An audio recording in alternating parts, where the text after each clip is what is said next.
নবী সুলাইমানের রাজদরবারে এক যুবক বসে আছে। এই যুবক বসে থাকার পরে সুলাইমান আলাইহিস সালাম লক্ষ্য করলেন আজরাইল আলাইহিস সালাতু ওয়াস সালাম রাজদরবারে প্রবেশ করেছে। কিন্তু আজরাইল আলাইহিস সালাম এই যুবকের চেহারার দিকে তীক্ষ্ণ নজরে তাকিয়ে আছেন। ইমাম আহমদ ইবনে হাম্বল রাহিমাহুল্লাহ কিতাবুজ জুহুদের মধ্যে ঘটনাখানা লিখতেছেন, সুলাইমান আলাইহিস সালাম দেখেন জিবরাইল আজরাইল আলাইহিস সালাম ওই যুবকের দিকে তীক্ষ্ণ নজরে তাকিয়ে আছে। যুবকের দিকে তীক্ষ্ণ নজরে তাকিয়ে থাকার পরে আজরাইল আলাইহিস সালাম চলে গেলেন। চলে যাওয়ার পরে ওই যুবকটা ডাক দিল, হুজুর আপনি মেহেরবানি করে আমাকে তাড়াতাড়ি আপনার এই ফিলিস্তিন থেকে আমাকে হিন্দুস্তানে পাঠিয়ে দেন। আগে হিন্দুস্তানের নাম ছিল হিন্দ।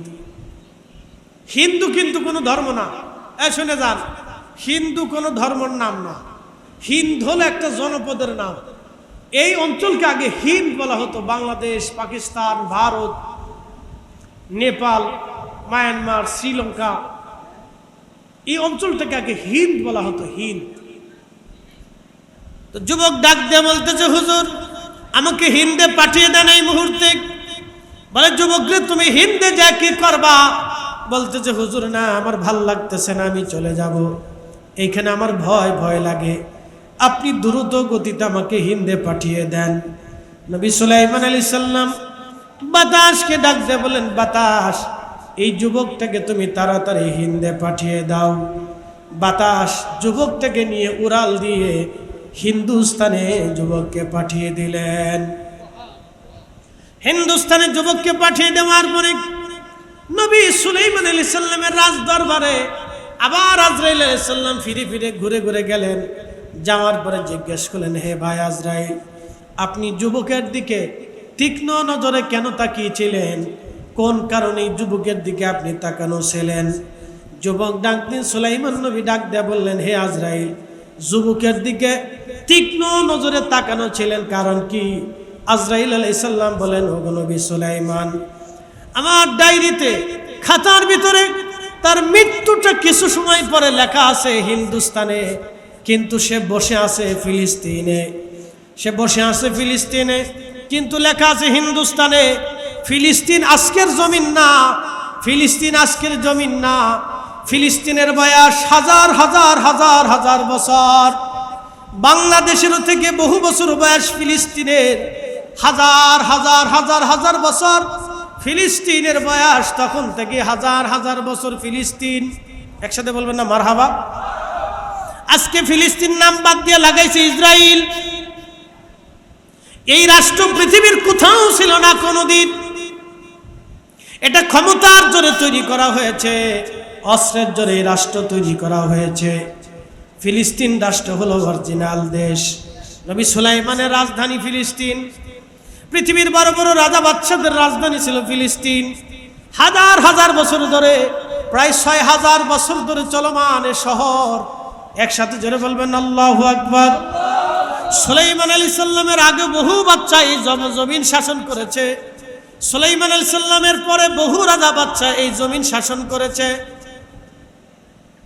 ফিলিস্তিন বহু আগে হযরতে সাইয়েদুনা ইব্রাহিম আলাইহিস সালামের জমানা থেকে ফিলিস্তিন, সেই জমানা থেকে ফিলিস্তিন। সাইয়েদুনা ইব্রাহিম আলাইহিস সালামের ছেলের নাম হযরত ইসহাক, হযরত ইসহাক আলাইহিস সালামের ছেলের নাম হযরত আইয়ুব, হযরত ইয়াকুব আলাইহিস সালামের তিনি বাইতুল আকসা মসজিদ নির্মাণ করেছিলেন। আর হযরত ইব্রাহিম খলিলুল্লাহর ছেলে ইসমাইল আলাইহিস সালামকে দিয়া হযরত ইব্রাহিম নিজে হাতে কাবা শরীফ নির্মাণ করেছিলেন। আর হযরত ইব্রাহিমের নাতি হযরতে ইয়াকুব আলাইহিস সালাম তিনি বাইতুল আকসা মসজিদ নিজে নির্মাণ করেছিলেন। বাইতুল আকসা নির্মাণ করলেন হযরত ইব্রাহিম আলাইহিস সালামের নাতি, আর বাইতুল্লাহ নির্মাণ করলেন ইব্রাহিম এবং ইসমাইল আলাইহিমুস সালাম।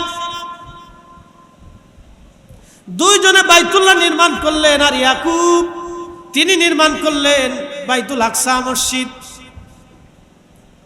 এই জন্য ইহুদিরা বলে আমরাও এই মসজিদের মালিক।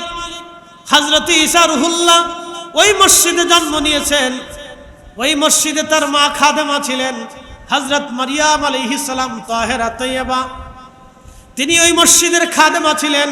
এই জন্য খ্রিস্টানরা বলে এই মসজিদ আমাদের, মুসলমানরা বলেন না এই মসজিদ আমাদের, কারণ এই মসজিদে আদিকাল থেকে সমস্ত নবীরা নামাজ পড়েছেন।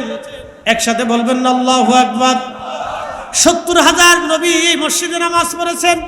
আমাদের নবী যেহেতু শেষ নবী, অতএব নবীরা নবীদের ভাই, এক নবী আর এক নবীর ভাই, অতএব মসজিদ আমাদের। 3 গ্রুপের এই মসজিদ নিয়ে লড়াই, এই আদিকাল থেকে লড়াই চলতেছে। ভাবতেছেন এই লড়াই শেষ হবে? ইস না না না, এই লড়াই কিয়ামত পর্যন্ত চলতে থাকবে না, শেষ হবে না, এটা কখনো শেষ হবে না। এই কয়েকদিন সন্ধি চলবে, আবার ফুট করে দেখবেন লেগে গেছে। ওই জনপদের মানুষ এর সাথে সম্পৃক্ত হইয়া যুদ্ধ করতে করতে করতে করতে শত শত হাজার হাজার বছর তারা যুদ্ধ করতে করতে অভ্যস্ত হয়ে গেছে, তারা এর সাথে অভ্যস্ত। এই জন্য দেখছেন মারা যায়, সন্তান মরে গেছে, বাপ মরে গেছে, সব মরে গেছে, কিন্তু তারা পালায় না। একসাথে বলবেন আল্লাহু আকবার। না হয় না, আর একটু জোরে বলেন আল্লাহু আকবার। হ্যাঁ, এরা এই জাতি খুব শক্ত জাতি, খুব শক্ত জাতি এরা। আজকে দেখলাম ফিলিস্তিনের একটা যুবকরে জালিমরা ফেরত পাঠাইছে, তার এইভাবে মারছে, তার পুরো শরীরটা ক্ষত বিক্ষত করে রাখছে। আহা, আপনি যদি দেখেন গাঁর শিহরে উঠবে। এইভাবে তাকে নির্মম কষ্ট দিয়ে হত্যা করছে, যে পুরো শরীরটা তার ক্ষত বিক্ষত করে রাখছে, এইভাবে তারা মারছে। কত বড় জালিম, এইভাবে তারা তাকে হত্যা করছে। শোনেন একটা কথা বলি আপনাদেরকে, আমরা সবাই ওয়া ইন্না ইলাইহি রাজিউন, আল্লাহর কাছে ফিরে চলে যাব। সুলাইমান আলাইহিস সালামকে আজরাইল আলাইহিস সালাম বলতেছে, হুজুর আমার ডায়েরিতে লেখা দেখলাম এই যুবক মারা যাবে হিন্দে, কিন্তু বসে আছে ফিলিস্তিনে। আমি আশ্চর্য হলাম, এটা কি করে সম্ভব? কিন্তু আমি জানতাম না আপনি তাকে বাতাসের মাধ্যমে হিন্দে পাঠাবেন। কিছু মুহূর্তের পরেই তার মৃত্যু হবে হিন্দে, তার মৃত্যু হিন্দুস্তানে হবে। সেই জন্য সে বারবার উদ্গরিত হচ্ছে, হুজুর আমাকে হিন্দে পাঠান, আমাকে হিন্দে পাঠান। এই জন্য আপনাদেরকে বলি, আপনি যত দামি প্রাসাদেই থাকেন না কেন, মৃত্যু যেখানে আছে আপনাকে সেখানে যেতেই হবে। এই আসতে বলেন কেন, জোরে বলেন। মৃত্যু যেখানে আছে সেখানে যেতে হবে। রিজিক যেখানে আছে সেখানে আপনাকে আসতে হবে। মৃত্যু যেখানে আছে আপনি সেখানে যেতে হবে। বহু প্রবাসীরা বিদেশ থেকে আসার সময় এয়ারপোর্টে মারা যায়। আহা, বাড়ি এসে সন্তানের চেহারা দেখার আর সৌভাগ্য হলো না, বড় আশা নিয়ে আসছিল, এয়ারপোর্টে এসেই মারা যায়। বহু প্রবাসীর লাশ বিদেশ থেকে আসে, বহু প্রবাসী যাওয়ার ইচ্ছা করে যাইতে সময় মারা যায়। বহু বিয়ের যাত্রী অ্যাক্সিডেন্ট করে মারা যায়। বর কন্যা নিয়ে আসতেছে, স্ত্রী নিয়ে আসতেছে, সুখের সংসার করবে, সুখের সংসার আর গড়া হয় না, বর আর কন্যা একসাথেই অ্যাক্সিডেন্টেই মারা যায়। এইভাবে বহু ঘটনা দুনিয়াতে আছে। এই জন্য হযরত সুলাইমান আলাইহিস সালাম বলতেছিলেন, সুলাইমান আলাইহিস সালাম বলতেছিলেন, ওগো আজরাইল। তারপরে কি করলেন? বলতেছে, হুজুর আপনি যখন তাকে বাতাসের মাধ্যমে হিন্দে পাঠাইছেন, হিন্দে নামার সাথেই আমি তার জান কবজ করেছি, তার রুহুকে পৌঁছাই দিয়া আমি আপনার দরবারে আবার ফেরত আসছি। একসাথে জোরে বলা যাবে আল্লাহু আকবার। এই জন্য আল্লাহ বললেন, ফাইন্নাহু মুলাকিকুম, এই মৃত্যু তার সাথে মোলাকাত করবে। সুম্মা তুরাদ্দুনা ইলা আলিমিল গায়বি ওয়াশ শাহাদাত, অতঃপর এমন এক মালিকের কাছে আপনাকে যেতে হবে, যেই মালিক আপনার গোপনে গোপনে সব কিছু তিনি জানেন, সব কিছু তিনি জানেন। ফায়ুনাব্বিয়ুকুম বিমা কুনতুম তা'মালুন, শুধু জানেনই না, সেই দিন আল্লাহ আপনার আমল নামা আপনাকে দেখাবে, তুমি অমুক অমুক দিনে অমুক অমুক সময় এই এই কাজ করেছিলা। ওই কবরে রাখার পরে কে আপনার আপন হবে বলেন? সন্তান চলে আসবে, পুত্র পরিজনরা চলে আসবে, আত্মীয় স্বজনরা চলে আসবে, কেউ আর কবরে আপনার আপন হলো না, সবাই আপনাকে কবরে রেখে চলে আসলো। কে আপনার আপন বলে দিয়ে আসা হলো বিসমিল্লাহি ওয়া আলা মিল্লাতি রাসূলিল্লাহ। তোমাকে নবীর দলে কবরে নামানো হলো, রসুলের দলে কবরে নামানো হলো। এই কথা বলে তো সবাই চলে আসলো। বলেন আপনার কবরে আর কি আপন আছে? জিন্দেগি তোর যাইরে ফাঁকি দিয়া রে সোনার আদম, জিন্দেগি তোর যায় ফাঁকি দিয়া। ও আদমরি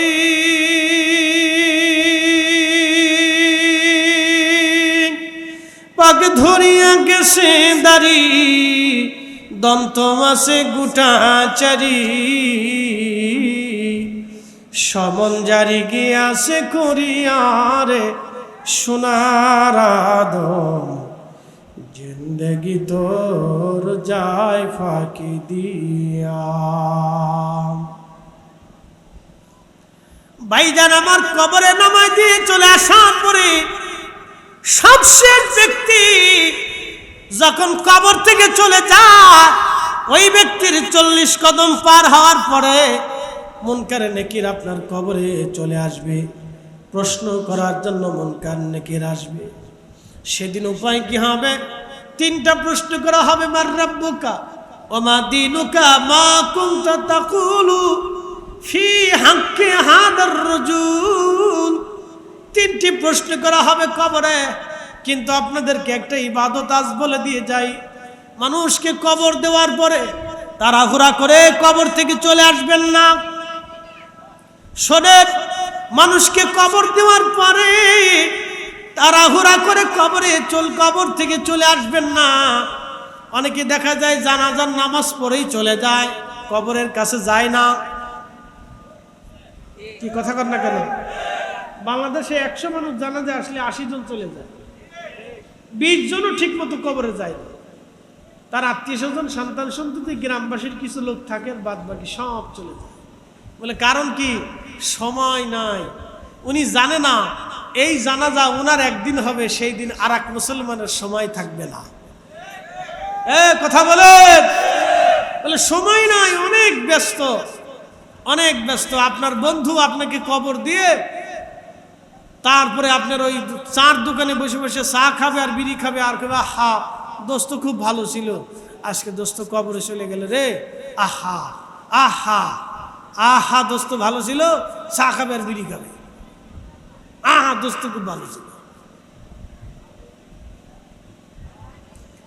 আল্লাহর হাবিব ডাক দিলেন, সাহাবীরা কবরের পাশে দাঁড়াও, দাঁড়াইয়া কবরে তালকিন দাও, কবরে তালকিন দাও। একসাথে বলবেন আল্লাহু আকবার। কোরআন শরীফ পড়বেন। কি পড়বেন? জোরে হয় না, আরো জোরে বলেন, ভালো করে শুনে যান। কি পড়বেন? কোনো বেদাত নাই। যে বেদাত বলবে ওর বলবেন তুই বাদ যা, ঘুমাই যা, তোর এখানে কোনো দরকার নাই। কবরের পাশে দাঁড়াইয়া তালকিন দিবেন, কোরআন থেকে তেলাওয়াত করবেন জোরে জোরে, কালেমা শরীফ পড়বেন জোরে জোরে। কিছু সময় পরে মুনকার নাকির আসবে তাকে প্রশ্ন করার জন্য। মিশকাতুল মাসাবির ভিতরে নবীজি হাদিসে কারিমা বর্ণনা করেছেন। হযরত উসমান গনি জিন্নুরাইন বলেন, কোন এক সাহাবীর কবর দেওয়ার পরে আমরা কবর থেকে চলে আসবো। নবী বললেন, আমার সাহাবীরা তোমরা তোমার ভাইয়ের জন্য ইস্তাগফিরু লিআখিকুম, তোমরা তোমার ভাইয়ের জন্য ইস্তিগফার করো, তার জন্য আল্লাহর কাছে ক্ষমা চাইতে থাকো। সাহাবীরা বলেন, ইয়া রাসূলুল্লাহ কেন? বলে কিছু সময় পরে তোমরা চলে যাওয়ার পরে তোমার ভাইয়ের কবরে মুনকার নাকির আসবে, প্রশ্নের জবাব যাতে সহজ হয় সেই জন্য তোমরা তোমার ভাইয়ের কবরের পাশে দাঁড়ায় ইস্তিগফার করো, তার জন্য দোয়া করতে থাকো। একবার জোরে বলা যাবে কি মারহাবা। এই জন্য কবরের পাশে দাঁড়ায় কোরআন পড়বেন। আল্লাহর নবী বলেন, কত সময় পড়বে? একটা উট জবাই দেওয়ার পরে, জবাই দিয়া চামড়া ছিলাইয়া গোশত বানাইয়া হাড্ডি বানাইয়া বন্টন করিয়া সমস্ত মানুষের মাঝে বন্টন করে দিতে যত সময় লাগে, তোমরা এত সময় কবরের পাশে দাঁড়াও। একসাথে বলবেন আল্লাহু আকবার। উট জবাই দিয়া, সামনা ছেলাইয়া, গোশত বানাইয়া বন্টন করতে যত সময় লাগে, এত সময় তোমরা তোমার ভাইয়ের কবরের পাশে দাঁড়ায় দোয়া করো, দোয়া করো। কেননা কিছু সময় পরে মুনকার নেকির আসবে, তোমার ভাইয়ের প্রশ্নের জবাব যাতে সহজ হয় সেই জন্য তার জন্য দোয়া করে যাও, কারণ কিছু সময় পরে মুনকার নেকির আসবে। কবর থেকে তাড়াতাড়ি চলে আসবেন না নিকটবাসী, কবর থেকে তাড়াতাড়ি আসবেন না, কবরের পাশে দাঁড়াবেন, দাঁড়াইয়া দোয়া করবেন, দাঁড়াইয়া দোয়া করবেন, দীর্ঘ সময় দাঁড়াবেন, দাঁড়াইয়া দোয়া করবেন। কবর থেকে তাড়াতাড়ি আসবেন না, দোয়া করবেন, ক্ষমা চাবেন। প্রশ্ন রাখতে পারেন, ফরিদি হুজুর সে সারা জীবন নামাজ কালাম ভালো মতো করে না, আমরা দোয়া করে কি করব? আরে ভাইজান, আল্লাহ তো নিজে বলছে, قل يا عبادي الذين أسرفوا على أنفسهم لا تقنطوا من رحمة الله।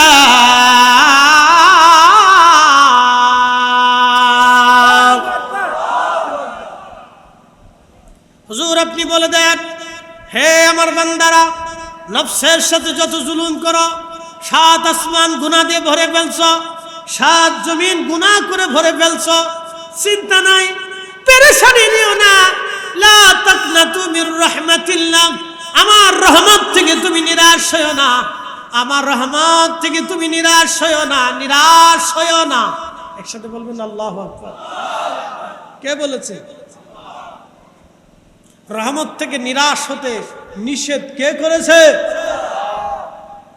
রহমত থেকে নিরাশ হয়ো না। ইন্নাল্লাহা ইয়াগফিরুজ যুনুবা জামিআ, শ্রেষ্ঠ নবী দিলাম রে তরিয়ে নিতে রোজ হাসরে, শ্রেষ্ঠ নবী দিলাম রে তরিয়ে নিতে রোজ হাসরে, পথ না ভুলি তাই তো দিলে পাক কোরআনের বাণী, খুদা তোমার মেহেরবানি, সুন্দর ফল সুন্দর ফল মিঠা নদীর পানি, খুদা তোমার মেহেরবানি, খুদা তোমার মেহেরবানি। আল্লাহ নিষেধ করেছেন আমার রহমত থেকে নিরাশ হয়ো না। আল্লাহ ওয়াদা করেছেন ইন্নাল্লাহা ইয়াগফিরু, নিশ্চয় আমি রব ক্ষমা করব, করতে থাকব। মুজারের সিগা, ক্ষমা করতেছি, আগামীতেও করব। ইন্নাল্লাহা ইয়াগফিরুজ যুনুবা জামিআ, তোমার জীবনের সব গুনাহ মাফ করব। একসাথে বলেন আল্লাহু আকবার। তাহলে কবরের পাশে দাঁড়ায় দোয়া করার দরকার আছে না নাই? এই আস্তে বলবেন না, জোরে বলেন আছে না নাই? বাড়িতে কোরআন খতম দিয়ে দোয়া করার দরকার আছে না নাই? বাড়িতে মিলাদ শরীফ পড়ে দোয়া করার প্রয়োজন আছে না নাই? এ মুসলমান, এ মহা মুসলমান, উলামা ইকরামানে, তালবানে ইকরামানে, মুরব্বানে ইকরামানে, বাড়ির ভিতরে জিকিরের মাহফিল করিয়া দোয়া করার দরকার আছে না নাই? ফরজ নামাজের পরে দোয়ার দরকার আছে না নাই? আল্লাহ নিজে শিখাইলেন, রব্বির হামহুমা কামা রব্বায়ানি সগীরা। ওগো মা, তুমি এ ধরনের শ্রেষ্ঠ নিয়ামত, তোমারই পদতলে রয়েছে জান্নাত। গো মা, তুমি এ ধরনের শ্রেষ্ঠ নিয়ামত, তোমারই পদতলে রয়েছে জান্নাত। আরে জেনারেটরটা কানের কাছেই দিছে, একটু দূরে দিলে এই সাউন্ডেরই সমস্যাটা হয়। আমরা একসাথে বলি না আল্লাহু আকবার। কারেন্ট থাক আর না থাক, আমরা ওয়াজ থাকুক। নারে তাকবীর, নারে রিসালাত। তাহলে কি দোয়া চলবে না বন্ধ হবে? চলবে। না চাইলে খুদাও মাফ করে না। কি কথা কন না কে? হাত মনিবের দরবারে না বাড়াইলে খুদাও রাজি হয় না। খুদাকে রাজি করতে হলে ভিখারি বেশি হাত বাড়াইতে হবে। ফতোয়া সতোয়া যাই দেন, ও ছাতা কান বাগাবে না। কথা কন না কে? এই ফতোয়ায় আল্লাহ পাওয়া যায় না। আল্লাহ পাইতে হলে আদম শফিউল্লাহর মতো নরম হইতে হয়। আদম শফিউল্লাহর মতো নরম হইতে হয়। শয়তানের মতো যুক্তি তালাশ করলে আল্লাহ পাওয়া যায় না। এই কথা বলেন না কেন? ঠিক কিনা? শয়তান যুক্তি তালাশ করেছিল, আর আদম শফিউল্লাহ বলেছিল রব্বানা যালামনা আনফুসানা ওয়া ইল্লাম তাগফির লানা ওয়া তারহামনা লানাকুনান্না মিনাল খাসিরিন। আদমের দায়িত্ব ছিল ভুল স্বীকার করা। আদম আলাইহিস সালাম ভুল স্বীকার করছিলেন বিধায় আল্লাহ আমরাও এখনো ভুল স্বীকার করি। যদিও নবীদের কোনো গুনাহ নাই, ভুল নাই, খাতা নাই, এগুলি আল্লাহরই হিকমত, কিন্তু তারপরেও তিনি স্বীকার করছেন রব্বানা যালামনা আনফুসানা ওয়া ইল্লাম তাগফির লানা ওয়া তারহামনা লানাকুনান্না মিনাল খাসিরিন। কখনো তোমাকে যদি ভুলি, হেদায়েতের আলো জেনে নিও কাছে তুলি, ঠাই দিও প্রিয়তম ও গো মহিয়ান। তুমি রহমান, তুমি মেহেরবান। আল্লাহুম্মা সাল্লি আলা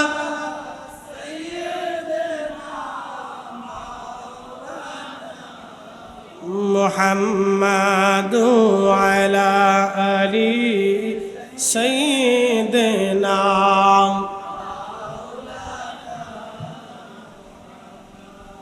বন্ধু আমার, খুব মনোযোগ দিয়ে শুনে যাবেন। ওই কবর দেশে রেখে সব মানুষগুলি আমাদেরকে রেখে চলে আসবে, কেউ আর আপন হবে না। 3 দিন পর্যন্ত সন্তানরা শোক পালন করবে। 3 দিন পরে সন্তানদের শোক আস্তে আস্তে আস্তে আস্তে করে ভুলে যাবে। আবার শুনে যান, 3 দিন পর্যন্ত সন্তানরা শোক পালন করবে। 4 মাস 10 দিন পর্যন্ত স্ত্রী ইদ্যত পালন করবে। 4 মাস 10 দিন পরে সে নতুন কোন স্বামী গ্রহণ করার চেষ্টা করবে।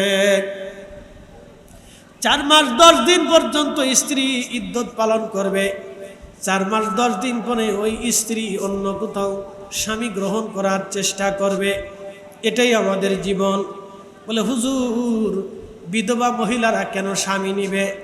ভালো করে মাসালা জেনে যাবেন। আমাদের বাংলাদেশে শুধু নেগেটিভ চিন্তা ভাবনা, শুধু নেগেটিভ চিন্তা ভাবনা আমাদের বাংলাদেশে।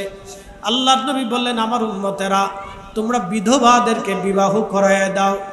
সন্তান যদি উপযুক্ত হয়, মা যদি বিয়ে করতে চায় তো সন্তানের দায়িত্ব মাকে বিয়ে করায় দেওয়া। বাবা যদি উপযুক্ত হয়, সন্তান যদি বুঝনে বলা হয়, বাবা যদি বিবাহের উপযুক্ত থাকে, মা যদি মারা যায় ওই ছেলের দায়িত্ব মাকে বিবাহ করায় দেওয়া। হ্যাঁ হ্যাঁ, এরকম হুজুরে কি মাসালা দিলেন? বেডিরা তো আমার উপর বিরাট সেতা শিখবে না, মহিলারা খুব শিখবে না। এটা অরিজিনাল মাসালা, অরিজিনাল সুন্নাত।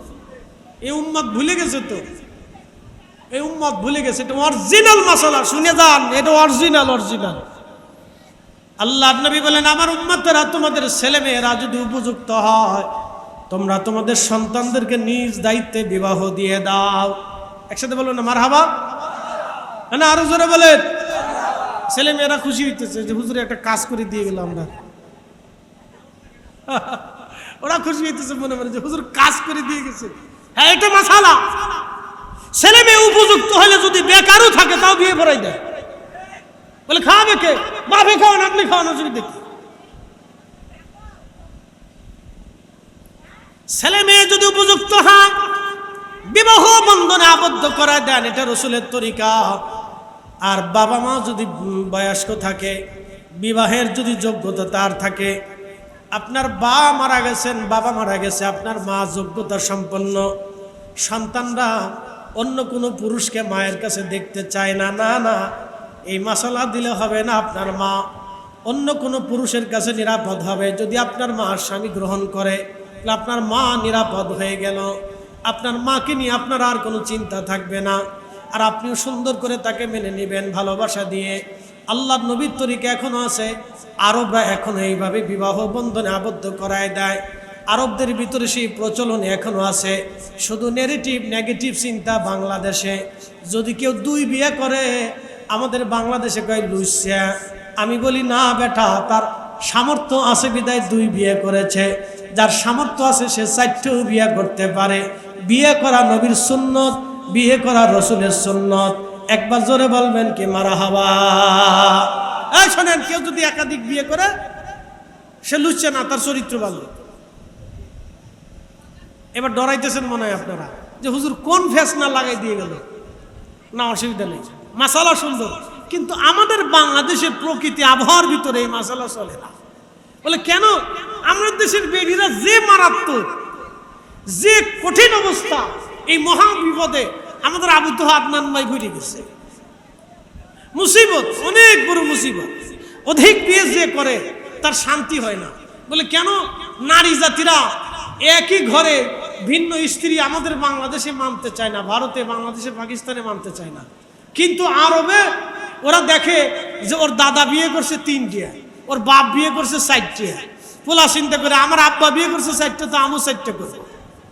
আর বৌজিরা যারা আছে তারা নিজেরা জামাইরে নিয়ে বিয়ে করে নিয়ে আসে হাসতে হাসতে। বাংলাদেশে এগুলো হবে? জীবনেও হবে না। কারণ এগুলি পারিবারিক শিক্ষা, ছোটকাল থেকে শিখে শিখে শিখে শিখে উঠে। এই যে আমাদের ধ্যান ধারণা কেন পরিবর্তন হয় না জানেন?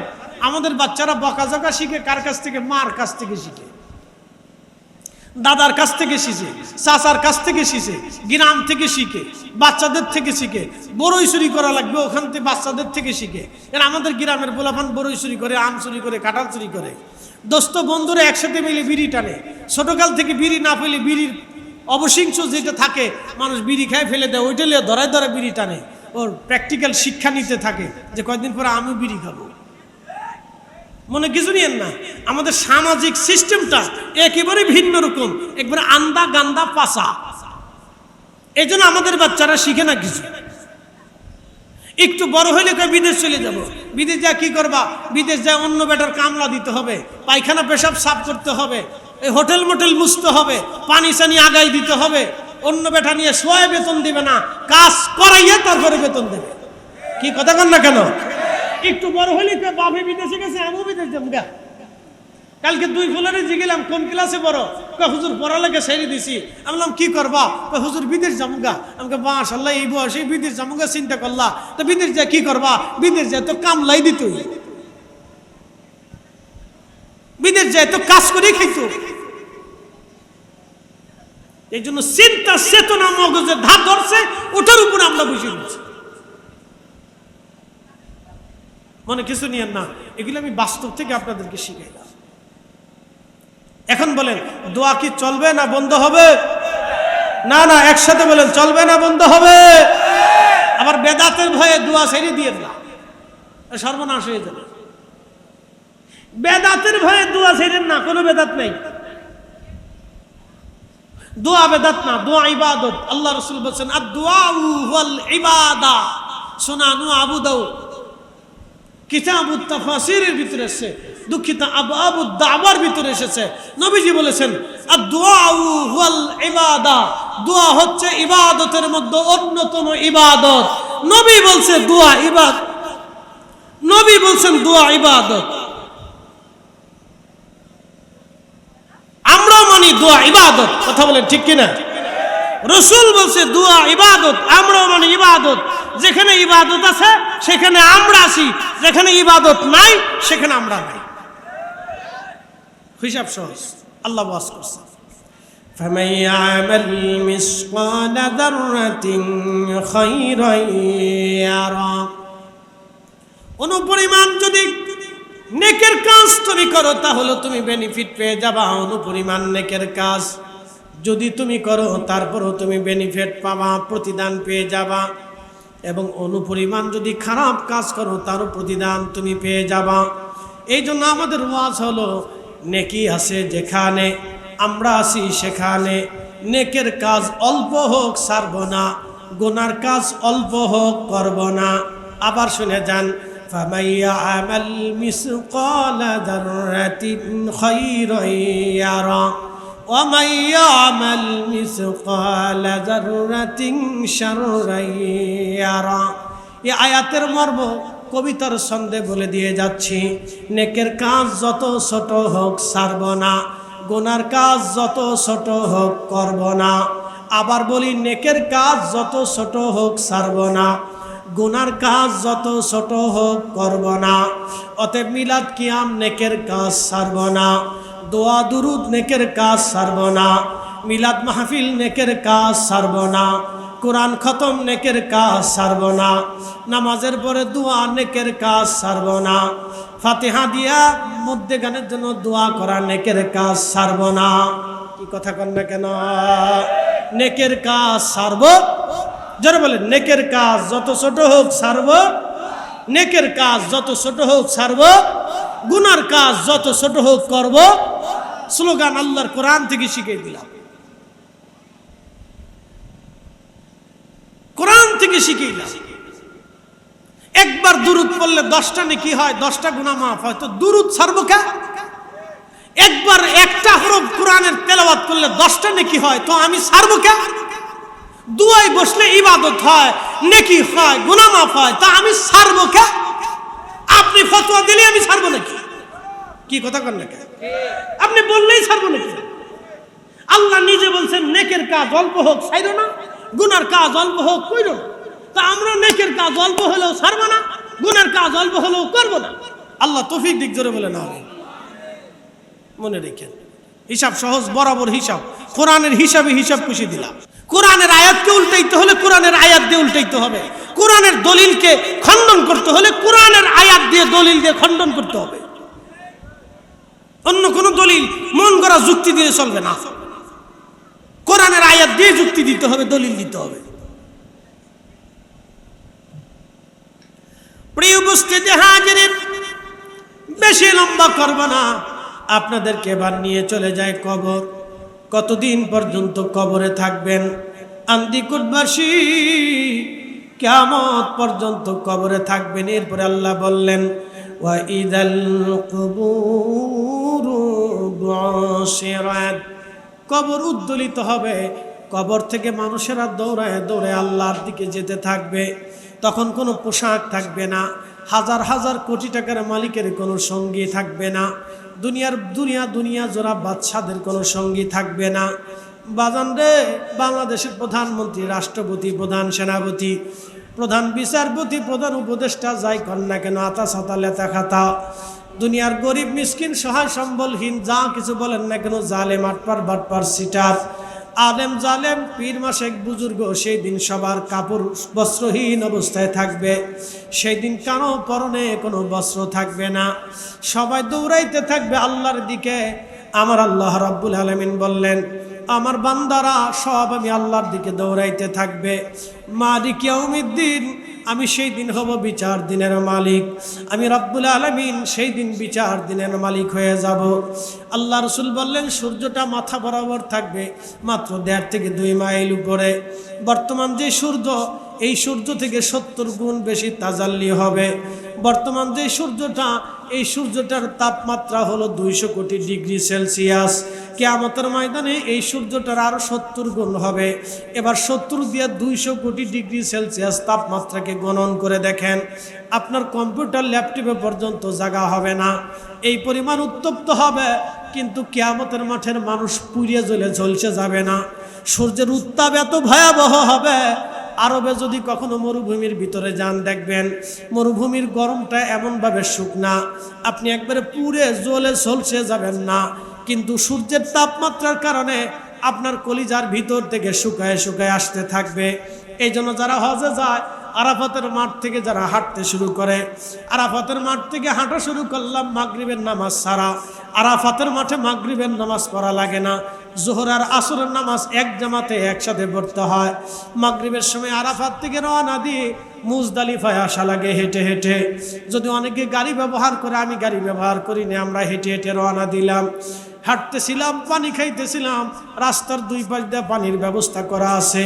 দেখি সব হাজিরা পানি খায়, হাটে পানি খায়, হাটে পানি খায়, দাঁড়ানোর কোনো সুযোগ নাই। অনেকে হাঁটতে হাঁটতে পানি খাইতেছে। ভাইজান পানি খাইতেছে, শরীর থেকে ঘাম ঝরে ঝরে ঝরে ঝরে কাপড়ের সাথে চলে যাচ্ছে। ভাইজান আমার খুব মনোযোগ দেন। আসলাম মুজদালিফায়, মুজদালিফায় আসে এশার নামাজ পড়লাম এবং মাগরিবের নামাজ একসাথে আদায় করলাম। এরপরে মুজদালিফায় কিছু সময় বিশ্রাম নিয়ে ফজরের নামাজ পড়লাম। ফজরের নামাজ পড়ে আবার হাঁটা শুরু করলাম। হাঁটতে হাঁটতে হাঁটতে হাঁটতে হাঁটতে হাঁটতে একবারে মিনার পাশ দিয়ে জমারতে আসলাম। এই সময় বহু হাজি হাঁটার সময় মারা যায়, বহু হাজি এই সময় মারা যায়, হাঁটতে পারে না, পানির তৃষ্ণায় স্ট্রোক করে ফেলে, প্রচন্ড গরমে সহ্য করতে না পারে হাজি মারা যায়। আবার জমারাতে শয়তানরে পাথর মারতে যাও, অনেক হাজি মারা যায়, সহ্য করতে পারে না। জমারাত থেকে পাথর মারিয়া, শয়তানরে পাথর মারিয়া হাঁটতে হাঁটতে হাঁটতে হাঁটতে, ওই সময় বাবা গাড়ি পাওয়া যায় না, লক্ষ লক্ষ মানুষ ওই সময় কে গাড়ি দিবে। ওইখান থেকে হাঁটতে হাঁটতে হাঁটতে হাঁটতে আমরা মক্কা পর্যন্ত আসলাম, আমি হেরেম পর্যন্ত আসলাম। ভাইজান যত সময় আসছি আর পানি খাইছি, খাইতে খাইতে দেখলাম হোটেলে আইসা বাথরুমে ঢুকে পেশাবখানায় গেছি, দেখি পেশাব বের হয় না। যদ্দূর বের হলে একেবারে হলুদ পেশাব বের হয়ে আসলো। আমি বললাম এত সময় এত পানি খাইলাম, পানিগুলো গেল কই? সব পানিগুলি ভাইজান ওই যে আপনার হাজের কাজেই কাপড় বড় হয়, এহরামের যে কাপড় বড় হয়, কাপড়ের সাথে সব মিশে গেছে। রোদের মাধ্যমে তাপমাত্রা আসিয়া সব শুকায় গেছে। কিয়ামতের মাঠ হবে আরো ভয়াবহ কঠিন। আল্লাহ বলেন তাআরুজুল মালাইকাতু ওয়ার রূহু ইলাইহি ফি ইয়াউমিন কানা মিকদারুহু 50,000 সানা। দুনিয়ার 50,000 বছর এক জায়গা করলে যত বড় হবে, হাসরের ময়দানের একদিন হবে তত বড়। এক এক সেকেন্ড করে 60 সেকেন্ডে একটা মিনিট হয়, এক একটা মিনিট করে 60টা ঘন্টায় একটা 60টা মিনিটে একটা ঘন্টা হয়, এক এক ঘন্টা করে 24 ঘন্টায় দিন ও রাত হয়। 365 দিনে একটা বছর হয়ে যায়। 365 দিনের একটা বছরে আল্লাহ আল্লাহ এইভাবে 50,000 বছর এক জায়গা করলে যত বড় হয়, হাসরের মাঠ একদিনে হবে তত বড়। একবার জোরে বলা যাবে কি আল্লাহু আকবার? ও আদম রে, কামিনের ওই কোলেতে কাল ঘুমেতে রইলি তুই, সারা নিশি কাটাইলি তুই ঘুমাইয়া ঘুমাইয়া রে সোনার আদম। জিন্দেগি তোর যাই ফাঁকি দিয়া, অমন ঘুমাইও না রে, নাম জপ মৌলার। এমন ঘুম ঘুমাইবি মন কবর মাজার, মন ঘুমায় না রে, অমন ঘুমায় না রে, নাম জপ মৌলার। এমন ঘুম ঘুমাইবি মন কবর মাজার, মন ঘুমায় না রে। আল্লাহর নবী বলেন উম্মত, সূর্যটা মাথা বরাবর থাকবে, থুতনি পর্যন্ত ঘামে ডুবে যাবে, জিহ্বা কুকুরের জিহ্বার মতো সমস্ত মানব জাতির জিহ্বা বের হয়ে আসবে। চিন্তায় পড়ে যাবে নবীরা, নবীদের গুনার জন্য তারা চিন্তায় পড়বে না। আল্লাহর কাহারিয়াত রাগাম্বিত দেখে সব নবীরা চিন্তায় পড়ে যাবে। সেই দিন আল্লাহ এত পরিমাণে জালালি হবে, আল্লাহ রাগ করে বসবে। এই রাগ দেখে নবীরা চিন্তায় পড়ে যাবে। সূরা তাকাসুর, আল্লাহাকুমুত তাকাসুর হাত্তা যুরতুমুল মাকাবির। মানুষ দুনিয়ার ধন সম্পদের পিছনে দৌড়াইয়া আমি আল্লাহকে ভুলে যাই।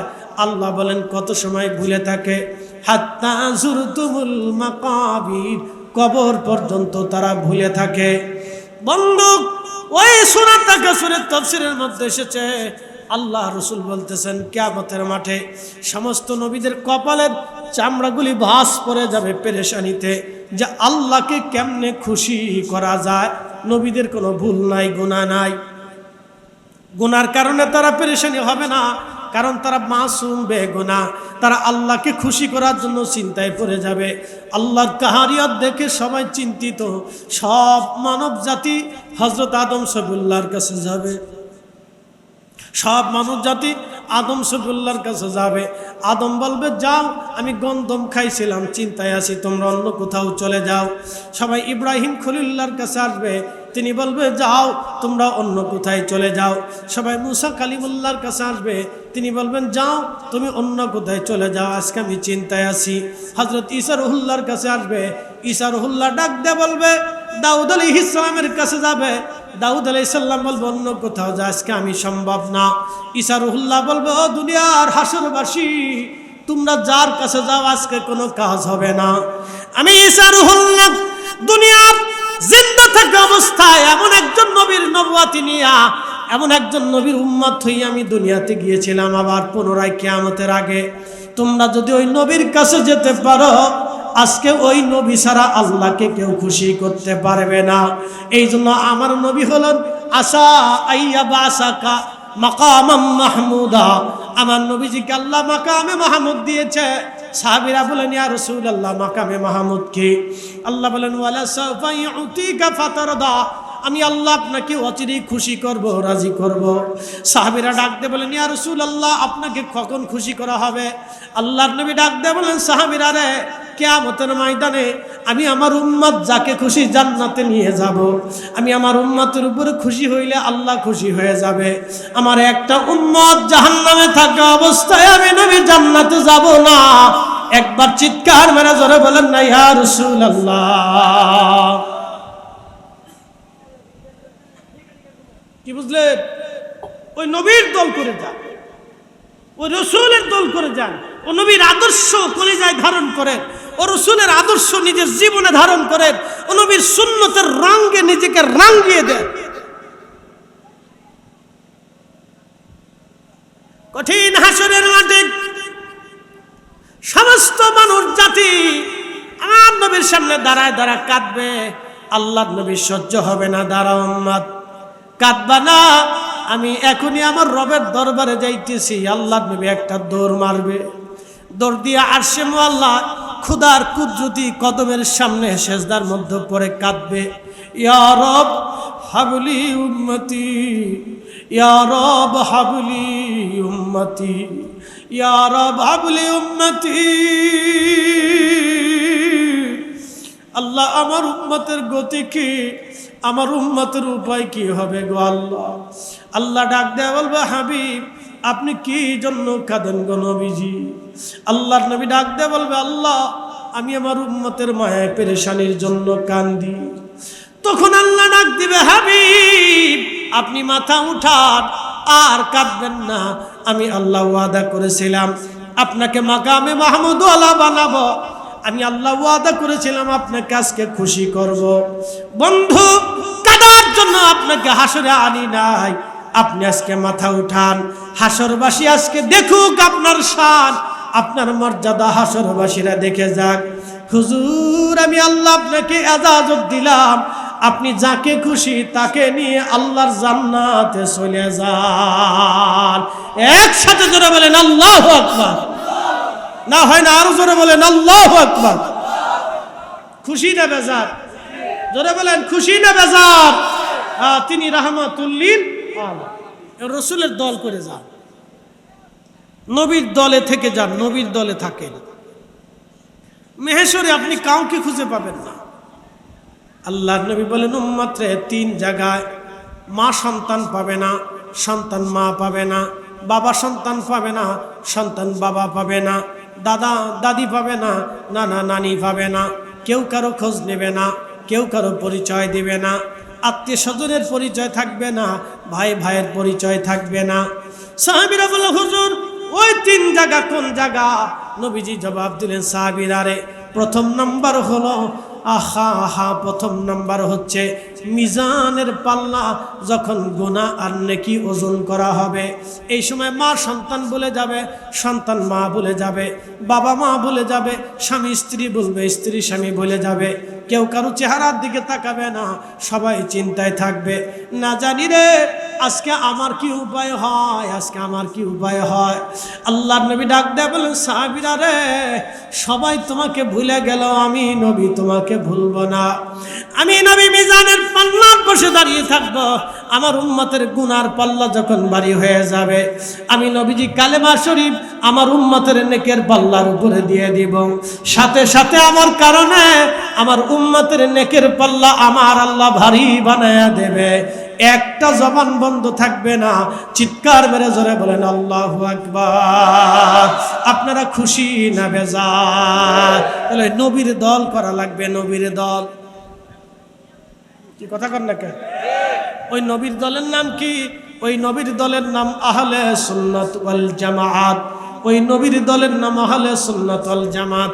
যেই জামাত খাজা আজমিরি রহিমাহুল্লাহ দিয়েছেন, যেই জামাত হুজুর গাউসে বাগ আপনাদেরকে দিয়েছেন, যে জামাত শাহজালাল ইয়ামানি মুজাদ্দিদি আপনাদেরকে দিয়েছেন, যে জামাত হযরত মুজাদ্দিদ আল ফিসানি সেরহিন্দি দিয়েছেন, যে জামাত খাজা বাহাউদ্দিন নকশবন বুখারী দিয়েছেন, যে জামাত হযরত শেখ সোহরাওয়ার্দী রাহমাতুল্লাহি আলাইহি দিয়েছেন, যে জামাত হযরত বাইজিদ বুস্তামি রাহমাতুল্লাহি আলাইহি দিয়েছেন, এই জামাতের নাম আহলে সুন্নাত ওয়াল জামাত। একবার জোরে বলা যাবে কি মারহাবা? 2 ঘন্টা একটানা আপনাদের সামনে তাকরীর করেছি, আর কথা বাড়াবো না, আর বাড়াবো না। এই নীতি দীর্ঘ আলোচনা আপনাদের সামনে ওয়াজ করে শোনাইছি। যদি একটা কথাও বাড়ি পর্যন্ত নিয়ে যান তো জীবনে কাজে লাগবে। শেষ সময় একটা অনুরোধ রেখে যাব, প্রিয় আন্দিকুটবাসী আমার দিকে তাকান, বাইরে যারা আছেন ভিতরের দিকে আসেন। একটা কথা আপনারা মনে রাখবেন, মা বোনেরা সহ, আজকে আমার ওয়াজ শুনে চিন্তা করলেন আজকে রাত্রে নামাজ ছাড়বো না। মসজিদে গেলেন, নামাজে দাঁড়াইলেন, জুব্বা গায়ে দিলেন, পাগড়ি মাথায় দিলেন, আতর গোলাপ লাগাইলেন, জায়নামাজও সুন্দর, মসজিদও সুন্দর, জুব্বাও সুন্দর, পাগড়িও সুন্দর, আতরও সুন্দর, নামাজ পড়লেন, সারা রাত্রে সুন্দর করেই নামাজ পড়লেন, কিন্তু অজু নাই। জিকির করছি, অজু নাই, নামাজ হবে? একসাথে বলেন, নামাজ হবে? না, করছি, একবার করছি, বারবার করা হবে। নামাজ হবে? কথা কর না কেন? অজু ছাড়া কি নামাজ হবে? নামাজ হবে না। তো অজু ছাড়া যদি নামাজ না হয় তো হালাল খাবার ছাড়া ইবাদত কবুল হয় না। ওয়াজ শেষ। এবার যদি বুঝেন, এই একটা জিনিস বাড়ি পর্যন্ত আজকে নিয়ে যান, জীবন কাজে লাগবে। এই একটা জিনিস বাড়ি পর্যন্ত নিয়ে যান, জীবন কাজে লাগবে। হালাল খাবার ছাড়া ইবাদত কবুল হয় না। হালাল খাবার ছাড়া, হালাল রিজিক ছাড়া ইবাদত কবুল হয় না। এবার যদি চান অন্যের জমি মারবেন তো মারেন, এবার যদি চান সুদ খাবেন তো খান, এবার যদি চান ঘুষ খাবেন তো খান, এবার যদি চান অন্যের হক মারবেন তো মারেন, কিন্তু হালাল ছাড়া ইবাদত কবুল হয় না। এই মাসালা সারা জীবন মনে রাখবেন। যদি চান যে হজে যাবেন তো যান, হালাল ছাড়া হজে গেলেও হজ কবুল হবে না। আর মাহের রমজানে রোজা রাখছেন, রাখেন, হালাল ইফতার ছাড়া আপনার রোজা মঞ্জুর হবে না। ওয়াজ শেষ। একবারে ডাইরেক্ট সাফ সাফ কাট কাট কথা আপনাদেরকে শোনাই দিলাম।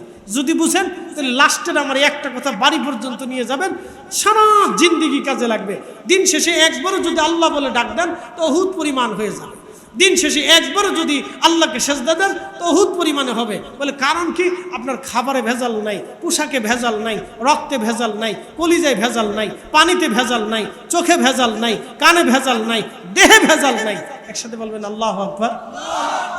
وَلْتَكُنْ مِنْكُمْ أُمَّةٌ يَدْعُونَ إِلَى الْخَيْرِ وَيَأْمُرُونَ بِالْمَعْرُوفِ وَيَنْهَوْنَ عَنِ الْمُنكَرِ।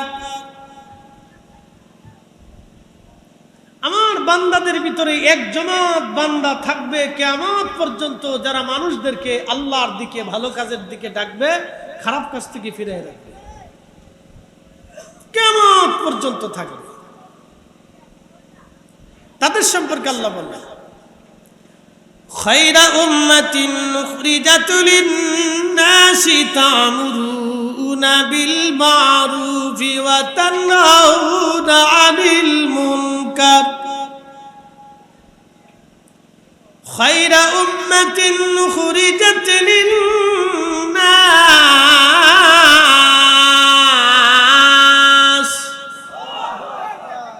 ভালো করে বুঝবেন, আল্লাহ এই জাতিদেরকে বলেন খায়রে উম্মাহ, তারা সৃষ্টির শ্রেষ্ঠ। একসাথে বলবেন আল্লাহু আকবার। না, জোরে বলে, আরো জোরে। খায়রা উম্মাহ, সৃষ্টির শ্রেষ্ঠ, সমস্ত জাতির শ্রেষ্ঠ। খায়রা কুনতুম খায়রা উম্মাহ, তোমরা এই সৃষ্টির শ্রেষ্ঠ জাত। একসাথে বলবেন আল্লাহু আকবার। সৃষ্টির শ্রেষ্ঠ জাতকে আমরা বানাইছি বেদাতি। সৃষ্টির শ্রেষ্ঠ জাতকে আমরা বানাইছি বেদাতি। বলে কারা? যারা আল্লাহর দিকে মানুষদেরকে ডাকে। কেন? হুজুর গাউসে পাক যারা আল্লাহর খলিফা ছিলেন। ওয়া ইদ ক্বালা রাব্বুকা লিল মালাইকাতি ইন্নী জাইলুন ফিল আরদি খলিফা, আমি দুনিয়াতে আমি আল্লাহর পক্ষ থেকে খলিফা পাঠাবো। একসাথে বলবেন আল্লাহু আকবার। খলিফা আমরা। একসাথে বলেন খলিফা কারা? একসাথে জোরে বলেন খলিফা কারা? সুদ খাইলে খলিফা হওয়া যায়? হুজুর গাউসে পাক কোনোদিনও সুদ খাইছে? মিথ্যা বললে আল্লাহর খলিফা হওয়া যায়? হুজুর গাউসে পাক ছোট্ট কালেও কি মিথ্যা বলেছে? এই হারাম খাইলে কি আল্লাহর খলিফা হওয়া যায়? হুজুর গাউসে পাক খাজা মঈনুদ্দিন চিশত, আজমিরি, সেনজেরি, বাহাউদ্দিন নকশবন্দ, বুখারী, মুজাদ্দিদ আল-হুসাইনি, সেরহিন্দি, চার মাযহাব, চার তরিকার ওলি গাউস কুতুব যারা ছিলেন তারা জীবনে কখনো হারাম খাইছে? এই তো বুঝে গেছে। তাহলে উনরা হচ্ছেন অরিজিনাল আল্লাহর খলিফা। কথা ঠিক কিনা?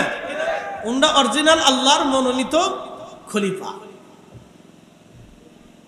খুব ভালো করে শুনবেন, এখানে শেষ না। এই সমস্ত বুজুর্গারা ছিলেন আল্লাহর পক্ষ থেকে মনোনীত খলিফা। এই খলিফাদের কাজ কি ছিল? তারা মানুষদেরকে আল্লাহর দিকে ডাকছে।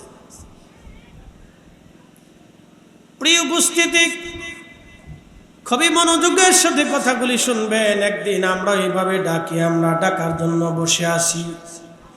এমন একটা দিন আসবে যেদিন আমরা ডাকতে ডাকতে কবরের ডাকে আমরা পাড়ি জমা হয়ে যাব। আল্লাহর দিকে ডাকতে ডাকতে কবরের দিকে চলে যাব। কুরআনুল কারীমের ভিতরে আল্লাহ বলেন, কুল ইন্নাল মাউতাল্লাযী তাফিরুনা মিনহু ফাইন্নাহু মুলাকীকুম সুম্মা তুরাদ্দুনা ইলা আলিমিল গায়বি ওয়াশ শাহাদাত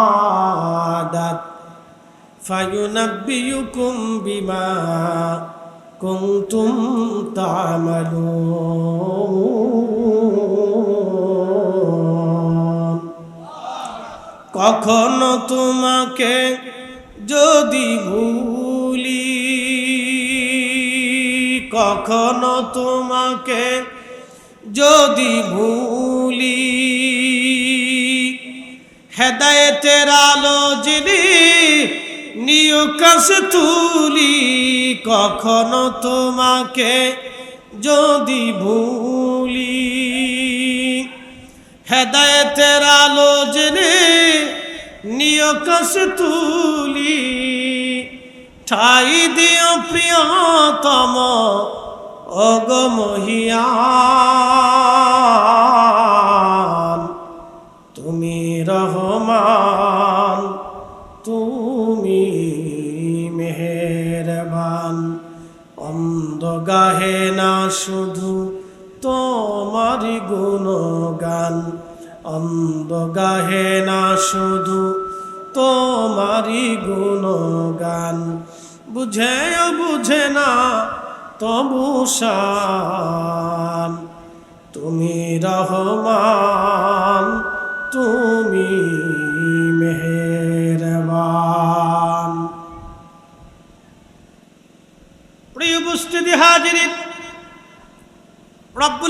সূরা জুমআতে বলেন, কুল, হুজুর আপনি আপনার উম্মতদেরকে জানিয়ে দেন, तमाम সৃষ্টিবাসীকে, পৃথিবীবাসীকে আপনি জানান, ইন্নাল মাউতাল্লাযী তাফিরুনা মিন, মৃত্যু থেকে তারা পালায়, মরণ থেকে তারা পালায়, মৃত্যু থেকে তারা পালায়। হাবিব উম্মতকে জানায় দেন, যতই মৃত্যু থেকে তারা পালাক না কেন, ফা ইন্নাহু মুলাকিকুম, এই মরণ তার সাথে মোলাকাত করবে, এই মৃত্যু তার সাথে মোলাকাত করবে। মৃত্যু থেকে মানুষ যতই পালাক না কেন, এই মরণ তার সাথে মোলাকাত করবে, এই মরণ থেকে সে পালাইতে পারবে না। হযরতে সুলাইমান আলাইহিস সালাম পৃথিবীর শ্রেষ্ঠতম বাদশা ছিলেন। এত বড় বাদশাহী আল্লাহ তাকে দিয়েছিলেন। তার তিনটা বাহিনী ছিল যুদ্ধ করার জন্য। একটা বাহিনী মানুষ, আর একটা বাহিনী ছিল জিন বাহিনী, আর একটা বাহিনী ছিল ভাইজান পাখি বাহিনী।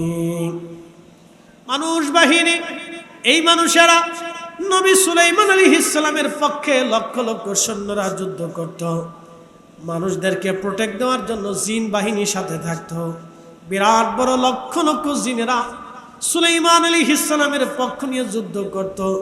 এই মানুষ বাহিনীদেরকে পাহারা দেওয়ার জন্য, আকাশে রোদের ছায়া দেওয়ার জন্য পাখিরা আকাশে উড়ে উড়ে উড়ে উড়ে মানুষ বাহিনীদেরকে তারা ছায়া দিত।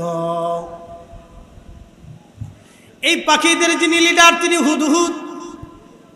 হুদহুদ ছিলেন গোয়েন্দা ডিভিশনের প্রধান। সারা পৃথিবীতে উড়ে বেড়াইতে পারত হুদহুদ। হাজার হাজার কিলোমিটার উড়লেও ক্লান্ত হতো না। একসাথে বলবেন আল্লাহু আকবার। না হয় না, আরো জোরে।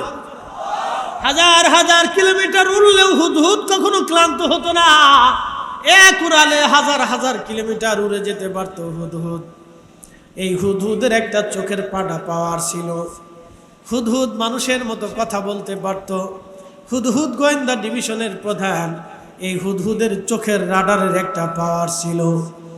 এই হুদহুদ যখন কোনো স্থান দিয়ে উড়ে যাইত, মাটির দিকে নজর করার পরে এই হুদহুদ পাখিটা মাটির কত ফিট নিচের মধ্যে পানি আছে, সোনা আছে, মণিমুক্তা আছে, এই হুদহুদ পাখির চোখের রাডারে ধরা পড়ে যাইত। একবার জোরে বলা যাবে কি মারহাবা। তেলের গাড়ি তেলে চলে, হাওয়ার গাড়ি হাওয়ায় উড়ে, বিনা তেলে চালাই গাড়ি নবী সুলাইমান। আমরা সেই মুসলমান, আমরা সেই মুসলমান, আমরা সেই মুসলিম যারা বিনা তেলে আকাশে বিমান উড়াইতো, তখ্ত উড়াইতো। আমরা সেই মুসলিম যারা সুরমা নদীর উপরে যাই নামাজ বিছাইয়া নামাজ পড়তো। আমরা সেই মুসলিম যারা আজমির শরীফ থেকে ধুলা নিক্ষেপ করে পানিপথ প্রান্তরে ধুলা নিক্ষেপ করত। যেই মুসলমানরা দাঁড়াইলে দোয়া করলে আসমান থেকে ফেরেশতা এসে সাহায্য করত। সুবহানাল্লাহ, কি বাড়ি যাইয়া। আমরা সেই মুসলিম, কিন্তু আমরা আমাদের কর্তৃত্ব হারিয়েছি। হযরত নবী সুলাইমান আলাইহিস সালাম দুনিয়ার বাদশাহী আল্লাহ থেকে দিলেন। পৃথিবীর এমন কোন ইঞ্চি মাটি নাই যে ইঞ্চি মাটির বাদশাহী আল্লাহ তাকে না দিয়েছিলেন। সুলাইমান আলাইহিস সালামের রাজ দরবারে এক যুবক বসে আছে। এই যুবক সুলাইমান আলাইহিস সালামের রাজ দরবারে বসা। সুলাইমান আলাইহিস সালাম রাজ দরবারে সিংহাসনে বসা। এত বিরাট বড় সিংহাসন, ডান পাশে 350 মানুষ মন্ত্রী, বাম পাশে 350 জিন মন্ত্রী ছিল। তিনি শুধু দুনিয়ার বাদশা ছিলেন না, কোহে কাপের বাদশা ছিলেন। শুধু কোহে কাপের বাদশা না, দুনিয়ার এমন কোন সাগর আর মহাসাগর নাই যে সাগর মহাসাগরে সুলাইমানি বাদশাহী না করেছিলেন। শুনে যাবেন, দুনিয়াতে আল্লাহ সবাইকে বাদশা বানায় না। কি কথা কন না কেন? দুনিয়াতে আল্লাহ সবাইকে রাজত্ব দেয় না। আল্লাহ যাকে খুশি তাকে রাজত্ব দিয়ে থাকেন। আল্লাহ বলেন কুলিল্লাহুম্মা মালিকাল মুলকি তুতিল মুলকা মান তাশা।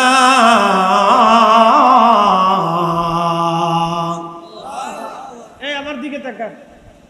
খাজা বাবা আজমিরি দিল্লির রাজত্ব নিয়েছিলেন, বুঝেন নাই মনে হয়? খাজা বাবা আজমিরি কি দিল্লির সিংহাসনে বসেছিলেন? না। কুতুবউদ্দিন কাকি কি দিল্লির সিংহাসনে বসেছিলেন? নিজামুদ্দিন আউলিয়া কি দিল্লির সিংহাসনে বসেছিলেন? মুজাদ্দিদ আল-ফেসানি সেরহিন্দি ফারুকি কি সম্রাট জাহাঙ্গীরকে পরাভূত করে দিল্লির সিংহাসনে বসেছিলেন? শাহজালাল ইয়ামানি মুজাররদি গোরগোবিন্দের সিংহাসনে বসেছিলেন? পৃথিবীর কোন উলামা, কোন আলেম, কোন বুজুর্গ, কোন ওলি পৃথিবীর সিংহাসন পালন করেছেন, সিংহাসনে চড়েছেন? আমাকে একটু দেখান তো। এই উম্মতের কোন ওলি সিংহাসনে বসেছিলেন? আমাকে দেখান। হযরত আবু বকর, ওমর, উসমান, আলী তারা খলিফা হয়েছিলেন, কিন্তু সিংহাসন ছিল না। কি কথা কন না কেন? সিংহাসন ছিল না। তাদের সিংহাসন ছিল মসজিদে নববীর ধুলির তখ্ত। একসাথে বলবেন আল্লাহু আকবার। না, তাদের কোনো রাজ দরবার ছিল না।